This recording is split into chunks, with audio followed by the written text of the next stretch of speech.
Si nosotros para matar a una persona que iba contra nuestro Dios teníamos que matar 1000 inocentes, no había ningún problema.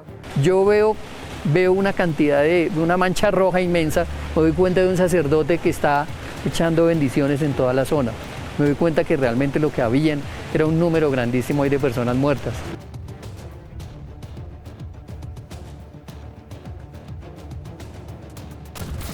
Este es uno de los accidentes más grandes y más misteriosos en la historia de la aviación colombiana.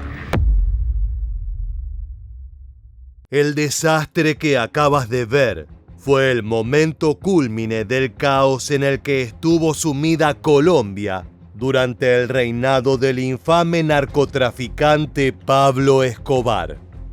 En un único y terrible atentado, el capo terminó con la vida de 107 personas, transformándose en el terrorista más salvaje del país y en el criminal más buscado del planeta. Este suceso ocurrió en noviembre de 1987, el peor año para la sociedad colombiana, víctima de Pablo Escobar y sus secuaces. Los sicarios que trabajaban para él estaban decididos a impedir su extradición a Estados Unidos a cualquier precio, incluso si era necesario un plan macabro para aniquilar a un candidato presidencial junto a más de 100 personas inocentes. Fue así que se pergeñó y ejecutó el ataque al vuelo 203 de Avianca. 1989 es recordado como el año en el que Pablo Escobar sembró el horror con el objetivo de poner en jaque al Estado colombiano. Una de sus mayores infamias ocurrió el día en el que una bomba estremeció el cielo. Hoy, hace exactamente 30 años, un avión de pasajeros explotó en el aire. Desde mediados de la década de 1980, surgió en Colombia el mayor y más peligroso líder narco de la historia latinoamericana. Pablo Emilio Escobar Gaviria fue el fundador y principalmente maestra detrás del Cártel de Medellín, la organización que revolucionó la producción y venta de cocaína, pero también el terrorismo y los ataques contra figuras dirigenciales. Escobar se rodeó de los sicarios más brutales y sanguinarios de la región, hombres capaces de cumplir todas las órdenes de su jefe, sin importar qué tan oscuras y nefastas fueran. Para el Cártel de Medellín, la ferocidad era una carta de negociación para combatir el gobierno. De esa manera, la violencia fue en constante ascenso, con millones de civiles quedando en medio del fuego cruzado. Pablo Escobar era un líder astuto. No solo construyó su imperio vendiendo droga y asesinando militares y policías, también se encargó de tener un excelente trato con la población.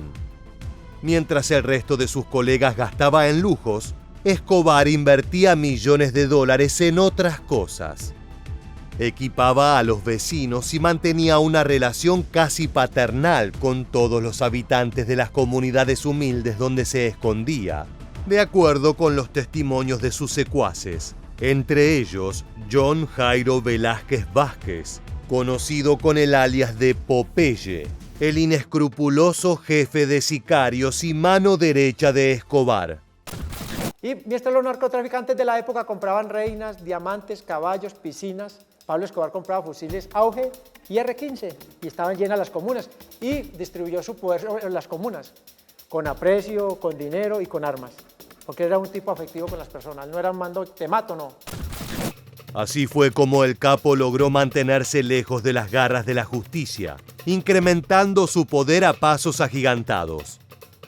Luego de varios años de combates, la clase política comprendió que la única manera de convencer a la población era prometiendo mano dura contra el Cártel de Medellín y una colaboración total con las instituciones de Estados Unidos. Entre los candidatos presidenciales destacaba Luis Carlos Galán, un hombre firme que aseguraba tener la receta para acabar con el narcotráfico. A nuestra patria llegó el poder oscuro y criminal del narcotráfico. El año de 1989 fue el más violento en la historia del narcoterrorismo en Colombia.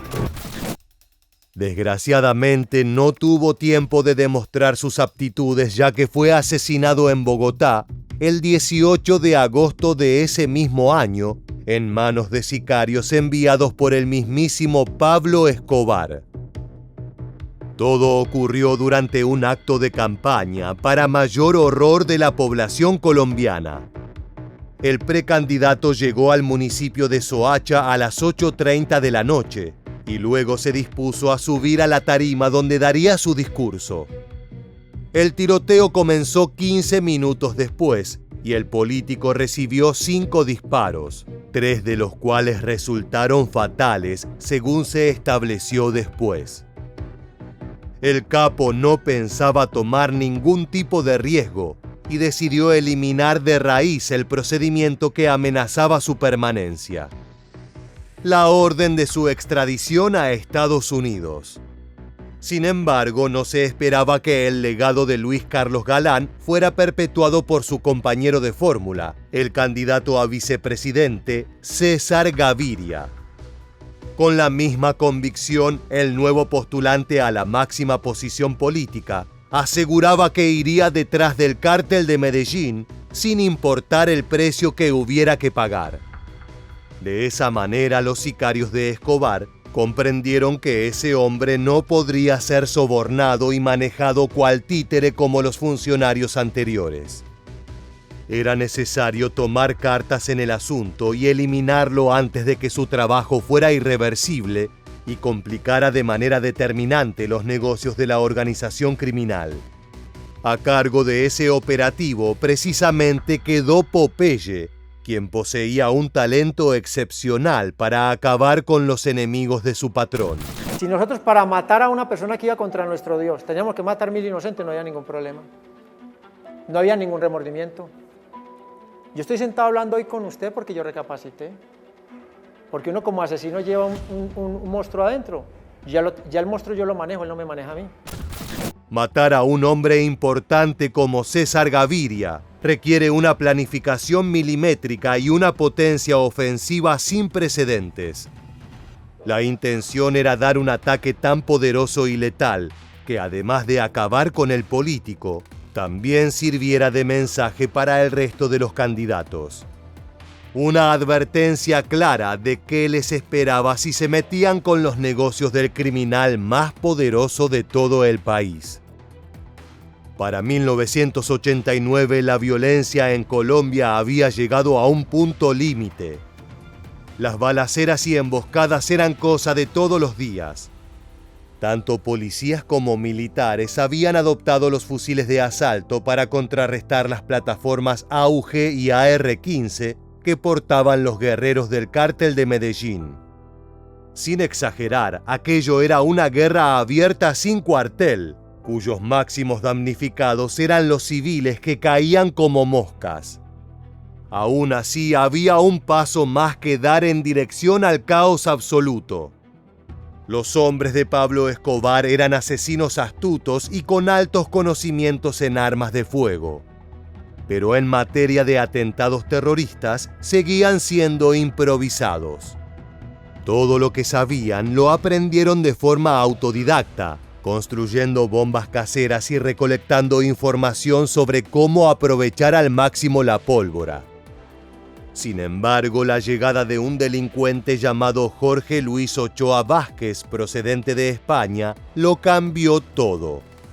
Su incorporación terminó de completar el sórdido rompecabezas del cártel de Medellín al proporcionar la pieza faltante para transformar a los sicarios en verdaderos artistas de la destrucción. Popeye no deja de recordar el momento con especial asombro. Trae un regalo para Pablo Escobar. No le trae un reloj Cartier, no le trae un diamante, no le trae una reina de belleza, no le trae un caballo. Le trae el padre del terrorismo en Colombia, un terrorista de la ETA que traía la tecnología de los carros bomba a control remoto, y se lo regala a Pablo Escobar. Los juegos de niños habían terminado. Ahora Pablo Escobar y sus hombres tenían la capacidad de construir bombas de alto poder destructivo para llevar sus ambiciones terroristas al siguiente nivel. De esa manera, el plan de acabar con César Gaviria se cristalizaba con mayor contundencia. Pablo Escobar ese día tuvo una erección de la felicidad que le dio, porque Pablo Escobar era una mente criminal total, lo mismo que yo. Él sabe que con eso va a doblegar la voluntad de los colombianos, porque es terrorismo a gran escala, porque aquí ya se habían colocado bombas en Colombia, pero eran con pólvora negra. Con un especialista en explosivos y la red de sicarios distribuida por todo el territorio colombiano, no sería complicado encontrar el instante preciso de dar la estocada mortal. Pero ese tipo de operativos eran totalmente imposibles de realizar sin información certera sobre el paradero de la potencial víctima. Por eso el capo de Medellín contaba con informantes infiltrados que le proporcionaban datos concretos sobre su presa. Realmente no, realmente Pablo tenía la información de adentro de la escolta de Gaviria. ¿Quién? Eso sí lo maneja muy personalmente él. Porque realmente uno para la época no pensaba que uno estaba sentado contando todo esto, entonces uno veía, pero uno era rápido. Luego de mucha investigación respecto al itinerario del candidato presidencial, los hombres de Escobar encontraron un dato interesante. En los últimos días de noviembre, el político haría un viaje de Bogotá a Cali a bordo de la aerolínea Avianca.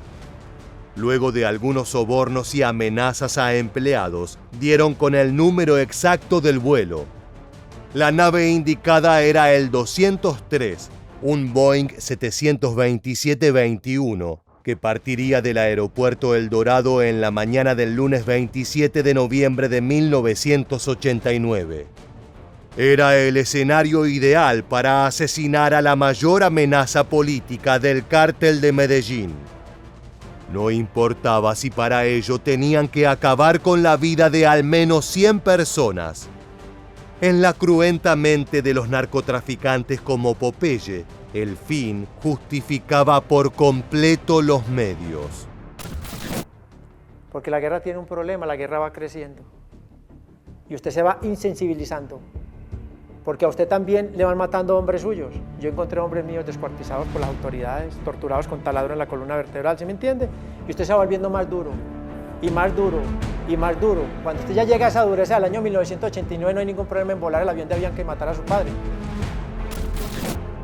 Si bien la llegada de los expertos en bombas provenientes de España había elevado las capacidades destructivas de los sicarios de Medellín, suponía un gran desafío construir un dispositivo capaz de estallar en pleno vuelo a miles de metros de altura. Gonzalo Rojas Peña, hijo de una de las víctimas del atentado, dio detalles de los entretelones del operativo. Esa tarea también se la asignan al Arete junto a Darío Usma, que era un tipo muy de confianza del Arete. Y entre ellos planean y ejecutan todo el atentado. Los ingenieros de Pablo Escobar no contaban con la tecnología para tener una activador a semejante distancia. Era necesario que la bomba fuera accionada desde adentro de la nave. Pero ¿quién podría estar lo suficientemente comprometido con la causa como para entregar su vida de tal manera? La respuesta era clara: nadie. Ellos se dan cuenta que tienen que tener una persona a quien puedan subir al avión y pueda activar, digamos, explosivos. Para ocupar ese rol, Popeye, junto a su principal asociado Carlos María Álzate Urquijo, alias El Arete, y el experto en bombas Darío Usma, alias Memín, buscaron a un incauto que sería engañado. Un kamikaze no intencional que subiría a bordo del vuelo 203 para hacer estallar la maquinaria a más de 3.000 metros de altura. Darío Usma, reconocido explosivista del cartel de Medellín, procede a armar el maletín con los explosivos, contrata a un suizo, como denominaban en el cartel, a quien se iba a suicidar sin saberlo. Al suizo le dicen que dentro de la maleta había una cámara para grabar unos sujetos que estaban detrás del patrón y que su tarea era grabarlos cuando el avión estuviera en el aire. El suizo subiría engañado transportando un maletín y un falso micrófono.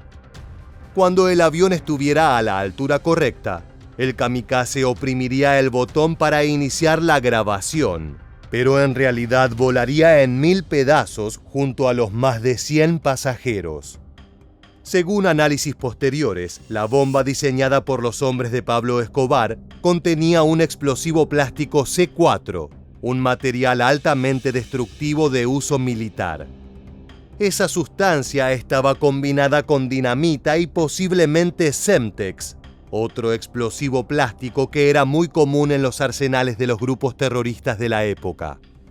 La detonación que era capaz de generar esa bomba era más que suficiente para acabar con el vuelo 203 en segundos. Para meter a el suizo en el avión, Darío Usma compró 2 pasajes usando identidades falsas, tanto para él como para el kamikaze involuntario, un joven de un barrio popular de Medellín, quien ignoraba que había sido contratado para morir en la explosión. Los nombres falsos eran Julio Mario Santo Domingo y Alberto Prieto. Así fue que llegó el día. Al amanecer del 27 de noviembre de 1989, Usma y el suizo se dirigieron al aeropuerto El Dorado ubicado en Bogotá. Llegaron varios minutos antes de la hora de abordaje, con el despegue pautado para las 7 de la mañana. El lugar estaba bastante concurrido, por lo que era difícil divisar el objetivo del ataque. Sin embargo, al tratarse de un político importante, los narcotraficantes asumieron que César Gaviria subiría a último momento con una escolta especial acorde a las medidas de seguridad que demanda su nivel de exposición. Una vez que ingresaron al avión, el joven engañado por Usma se sentó en su lugar, colocando debajo de sí la maleta con el explosivo C4 junto con el detonador. Luego de una última charla donde se le brindaron más detalles sobre esa presunta misión de espionaje, Usma se retiró del avión aduciendo que había una emergencia que tenía que atender de inmediato. Usma recibió en su Viper un mensaje de sus jefes para que se presentara de inmediato ante ellos. El pasajero se despidió del suizo y se bajó de la aeronave. El muchacho se acomodó en su asiento, el número 14F. Seguidamente aguardó el momento del despegue, suponiendo que sería un encargo fácil que lo posicionaría muy bien dentro del cártel de Medellín.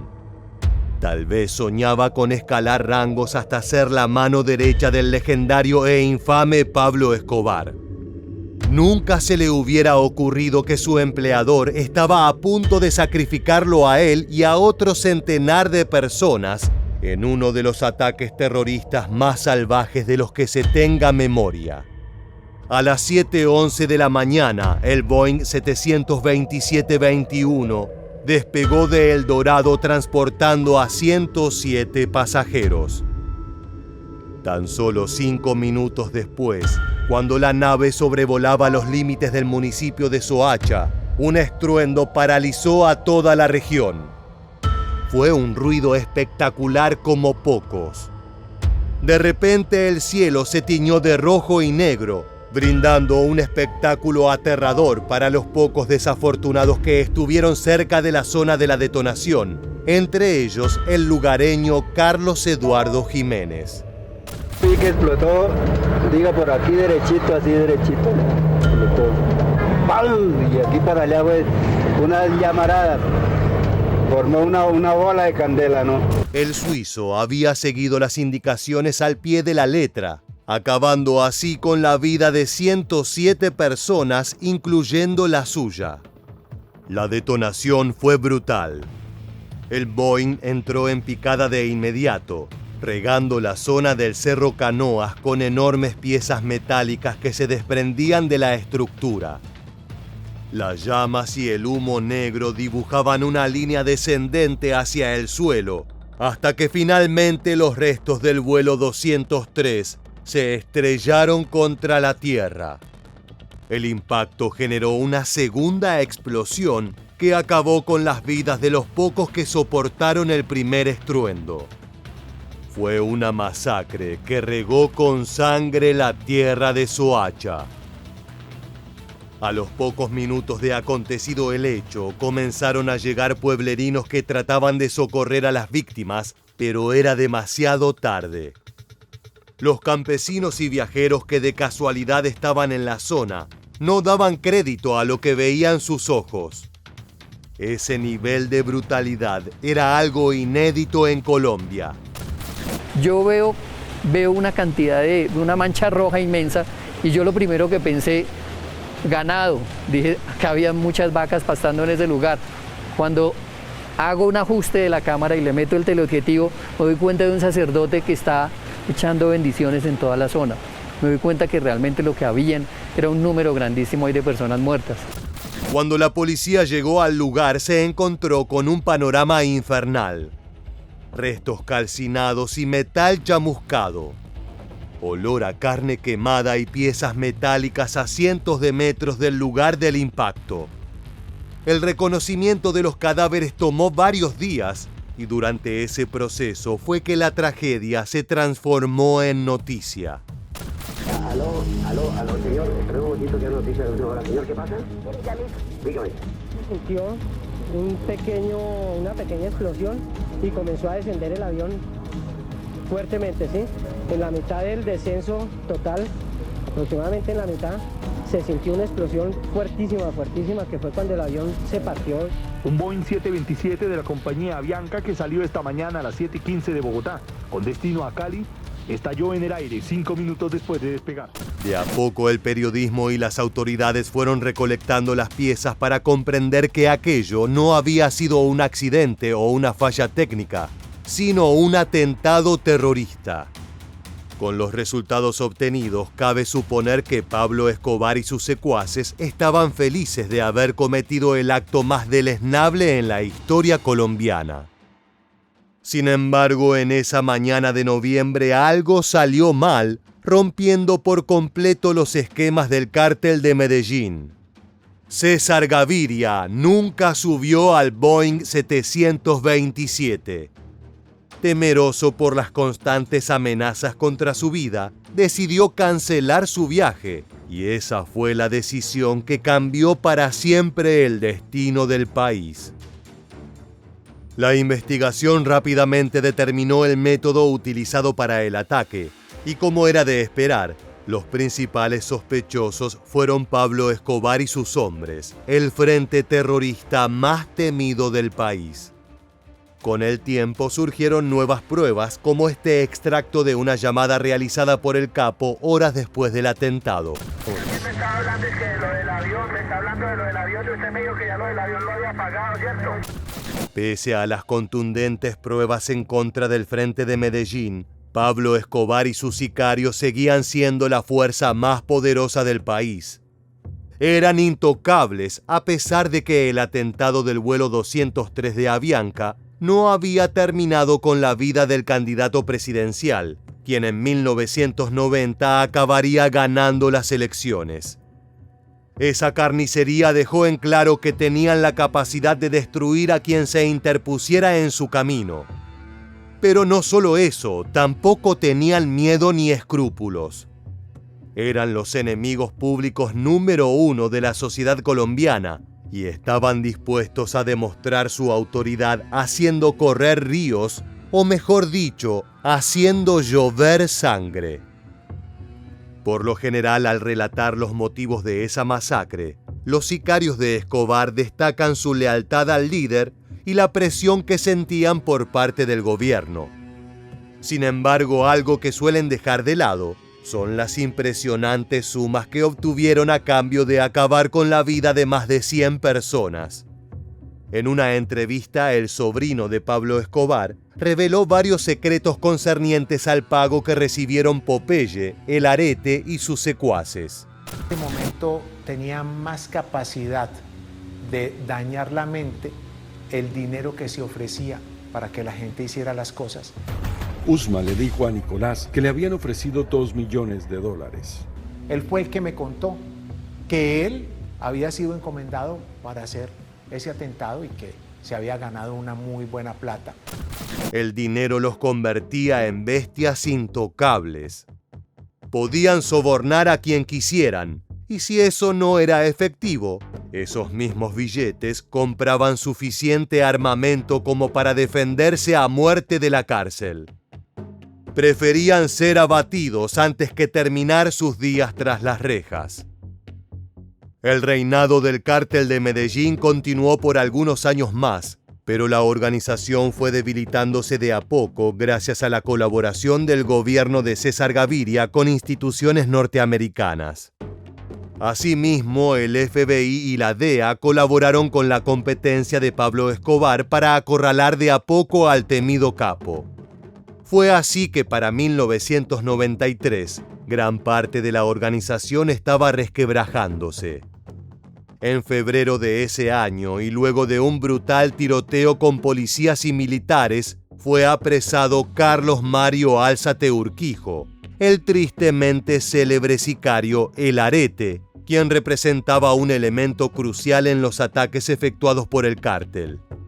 Luego de varios meses detenido, el terrorista aceptó su responsabilidad en el trágico atentado de Avianca.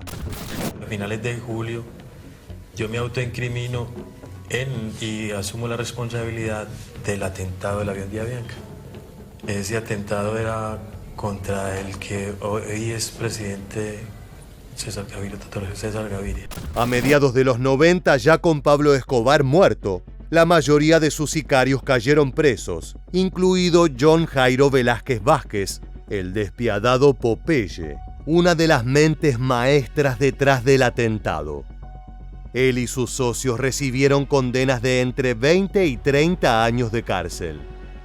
Algunos pudieron reducir esas penas brindando información. Otros tuvieron que cumplir la totalidad de ese lapso. Debido a la estructura del cártel, hay mucha confusión respecto a quienes tomaron parte del ataque.